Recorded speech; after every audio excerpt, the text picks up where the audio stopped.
Pemirsa, sejumlah organisasi elemen sipil di Banda Aceh mengecam keras politik dinasti yang dipraktekkan Presiden Jokowi jelang Pilpres 14 Februari mendatang.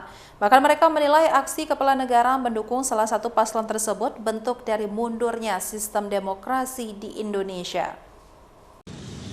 Pemilu pemilihan Presiden Republik Indonesia 2024 mendatang tinggal menunggu hari. Namun kekhawatiran dari sejumlah pihak terkait netralnya pesta demokrasi tersebut kini mulai diragukan oleh sejumlah pihak.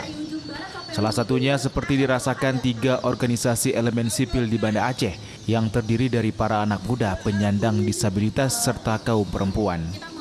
Dalam aksinya, mereka meminta kepada seluruh kepemimpinan dari desa hingga nasional agar menjaga netralitas untuk mewujudkan pemilu yang bersih, inklusif, dan berkeadilan.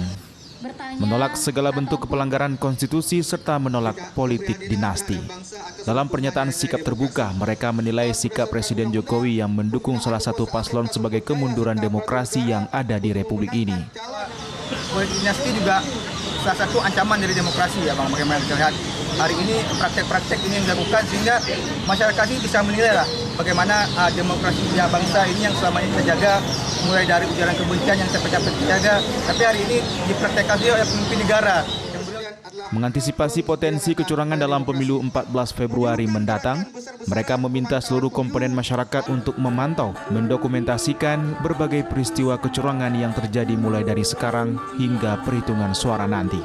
Dari Banda Aceh, Sukri Saripudin, iNews melaporkan.